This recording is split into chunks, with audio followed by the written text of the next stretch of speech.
Victory Thursday in Duval. I hope everyone is staying safe, staying dry out there as Hurricane Ian sweeps over the state of Florida. Welcome in to Duval Daily presented by GenJag.com. I'm Jordan Lugo. Thank you so much for tuning in. Jaguars at Eagles. It's time to preview this matchup. It's an epic Week 4 game that means just a little bit more with Jaguars head coach Doug Peterson returning to Philly for the first time. The city that he brought their first Super Bowl championship, their only Super Bowl championship, to a stadium that features his statue just outside of the building. Then there's the fact that these two teams are combined 6-1 in 2022 and have dominated opponents over the last 2 weeks by a combined score of 110-25. Does it get better than this in Week 4 of the NFL? I think not. Hit me up on Twitter at Jordan DeLugo. Follow Generation Jaguar at Generation Jag. Make sure to hit that like and subscribe button on YouTube. You can hit the notification bell as well so you do not miss a show. If you want to support the channel further, just check genjag.com. You can go get some Duval merch. You can also become a channel member. Links in the description below. Jaguars at Eagles, Sunday, 1 p.m. at the Link in Philadelphia. The Eagles are currently 6.5-point favorites. The money has moved towards the Jaguars slightly throughout the week so far. The Jaguars are in a business as usual sort of plan right now as Hurricane Ian again sweeps across the state. The Jaguars are going to be practicing Thursday. They are going to be practicing Friday. And they plan on flying out Saturday to go take on these Eagles who are undefeated. And these Eagles, they survived the Lions in Week 1, became a shootout where both teams eclipsed the 30-point mark, and then they had dominating victories over Kirk Cousins and the Vikings, Carson Wentz and the Commanders in consecutive weeks, Weeks 2 and 3. What makes the Eagles so good? Well, there's a lot of things. One of the most talented offensive lines in football, bar none. No question about it. Run blocking, pass blocking, this group gets the job done. They are well coached. One of the best receiving duos in football. A.J. Brown, who Jaguars fans are very familiar with from his time in Tennessee. And of course, Devontae Smith, the Slim Reaper. They have different skill sets that I think highlight each other well and complement each other well. Then you add in tight end Dallas Goedert, tight end Grant Calcaterra, rookie, who has some receiving chops, Miles Sanders out of the backfield, Quez Watkins, Kenneth Gainwell out of the backfield, Zach Pascal, who a lot of Jaguars fans will remember from Indy. You have a dangerous, dangerous offense. And I think this is the most dangerous group of pass catchers that the Jaguars have faced, certainly since Week 1, when they had to go up against Jahan Dotson, Terry McLaurin, and Curtis Samuel. Probably this group is a little bit better than that group, in all honesty. And the trigger man, Jalen Hurts, he has been having a fantastic third season in the NFL, and this is a guy coming out of the draft I did believe would develop into an NFL starter, a good NFL starter. Looks like we're seeing that right before our very eyes with Jalen Hurts. Second year in this system with Nick Sirianni, Shane Steichen. And he's got weapons. He's got an offensive line. Things are just humming for this Eagles offense. They like to take shots, certainly. And Jalen Hurts has been one of the more efficient downfield passers this year. He's third in the NFL in passing yards right now. He's really dealing. He's really feeling it. He has thrown... how many touchdown passes has Jalen Hurts thrown this year? He's only thrown 4 touchdown passes to 1 interception, but again, 305 yards per game through the air for these Eagles. He's been looking like the real deal at quarterback. He's much more comfortable in the pocket than he was last year, much more comfortable taking shots over the middle of the field and down the field. This Eagles team, they like to spread you out. Again, they'll take plenty of deep shots. They'll run screens, RPOs, read options. Again, Jalen Hurts, one of the more talented rushers at quarterback in the NFL, probably only behind Lamar Jackson, in my opinion, from a rushing standpoint at quarterback. So this is going to be an incredible challenge for the Jaguars defense, a defense that has allowed 10 points over the last 2 weeks to the Colts and Chargers. Really, really incredible matchup from the Eagles offense. Shane Steichen calling the plays against Mike Caldwell and the Jaguars defense.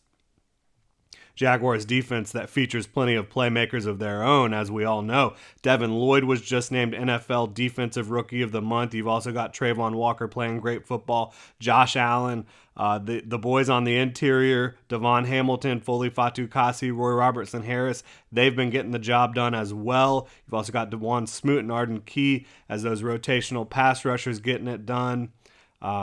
And then, of course, Foye Oluokun, a team captain, defensive captain, who's also making a lot of big plays for the Jaguars defense. And a secondary that, while it has not been perfect, they have capitalized. The Jaguars are leading the NFL in turnover differential.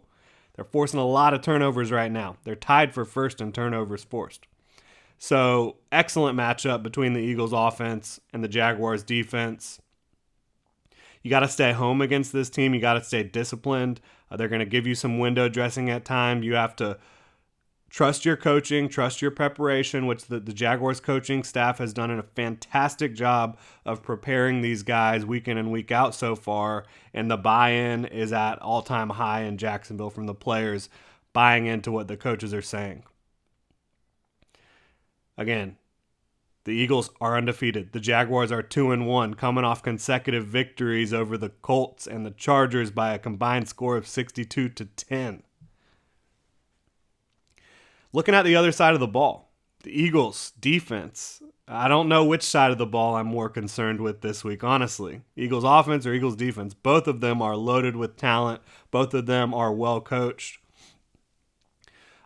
Starting up front for the Eagles defense, they've got Fletcher Cox, they've got Javon Hargrave, Brandon Graham, Josh Sweat, Jordan Davis, the rookie out of Georgia, who's already making plays for them against the pass and the run. Hassan Reddick, who's a very talented pass rusher they brought in this offseason.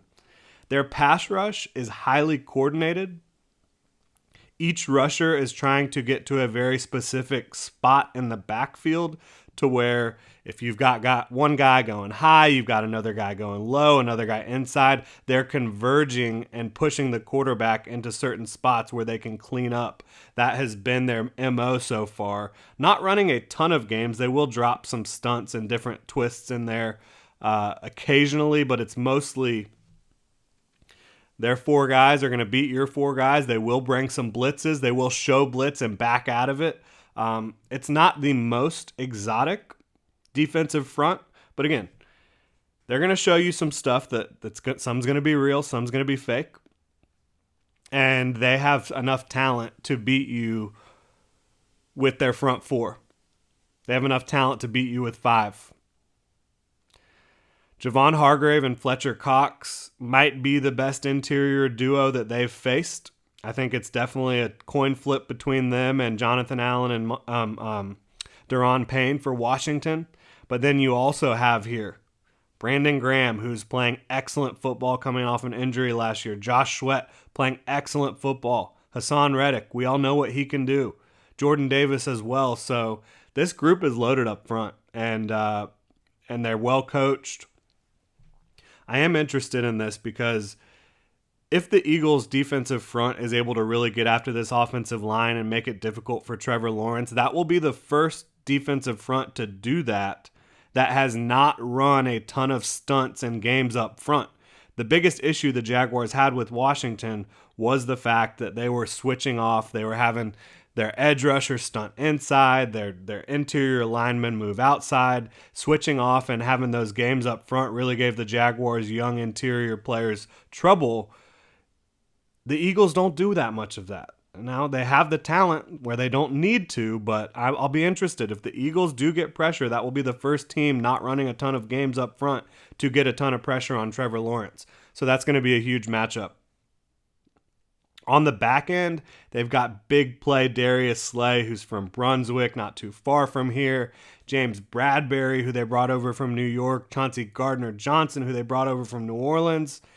They have one of the most talented secondaries in football in terms of star power with, again, Slay, Bradbury, Gardner Johnson, big time stuff. A lot of people know CJ from his days at Florida with the Gators. Execution will be critical.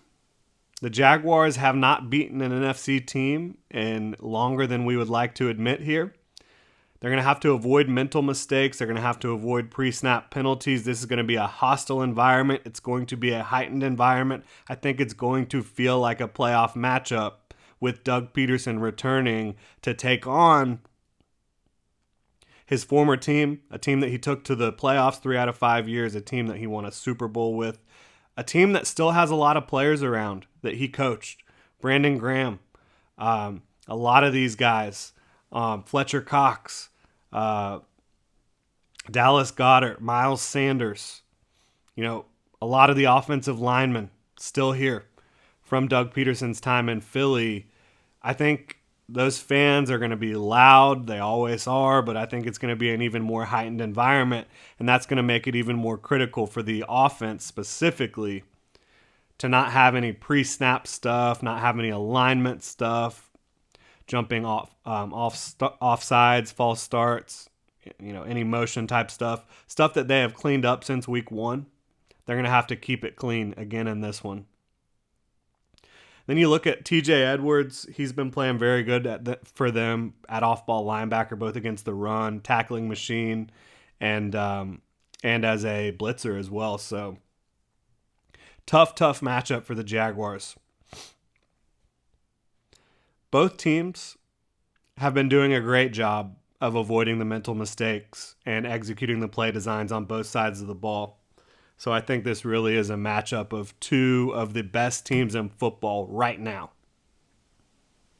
That's why I think for a second straight week, the chess match is going to be critical. Shane Steichen and Nick Sirianni versus Mike Caldwell. Mike Caldwell has been on an absolute tear with his ability to get these guys in the right spots on defense, and he is doing such a good job. It's confusing up front for offenses. You don't know who's coming, who's not coming, who's blitzing, who's not blitzing, who's rushing the passer, who's dropping.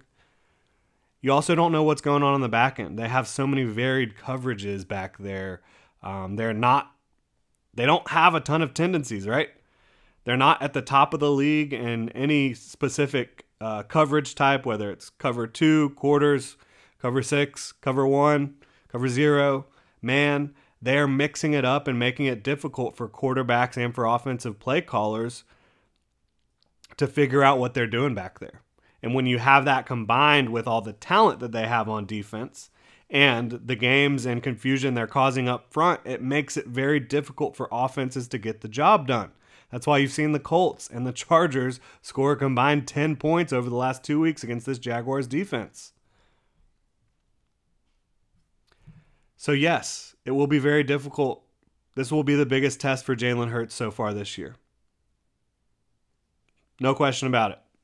Then you look at the other side of the ball, Doug Peterson, the Jaguars offensive play caller, Press Taylor, the offensive coordinator, versus Jonathan Gannon, who I mentioned. They do a lot of funky stuff in the back end. They have a lot of fun. They have a lot of talent. They will blitz you. They'll show blitz. They'll drop out of it. But they're not the most exotic defense out there. They are somewhat similar to what you saw last week. I think even the Chargers had more exotic defensive fronts than the Eagles do. And it's going to be interesting to see if Jonathan Gannon can be the first defensive coordinator to really slow down Doug Peterson's offense this year. The Commanders did not slow down the Jaguars offense in week 1. The Jaguars offense slowed themselves down, again, with penalties, with drops, with some misses by Trevor Lawrence that clearly could have been touchdowns, should have been touchdowns. Jaguars should have dropped 35 in that game. The Colts couldn't stop them. The Jaguars scored 24 in that game, but that's only because they were up 17-0 at halftime. They took their foot off the pedal and just kind of tried to coast in through the rest of that game, keep it clean. And then they drop 38 in Los Angeles against the Chargers last week. So if Jonathan Gannon can get the job done against this Jaguars offense, he'll be the first defensive coordinator this year to do so. Injuries will be a factor for the Jaguars Starting cornerback Shaq Griffin, who missed the contest against the Chargers last week, he has a hip injury and he was limited at Wednesday's practice. If he doesn't play, you have more Darius Williams on the outside. You have more Trey Herndon in the game. And Trey Herndon played very, very well last week for the Jaguars defense. Cole Van Lannon, Jaguars backup offensive lineman. He has a hamstring, did not practice Wednesday. And Doug Peterson said it's a good chance he probably will not be able to go at all this week. Looking at the Eagles injury report, it's lengthy, but most of it is really coming down to just rest. A.J. Brown was given the day off. I believe he had a child yesterday, or his wife was in labor. Landon Dickerson was given a rest day.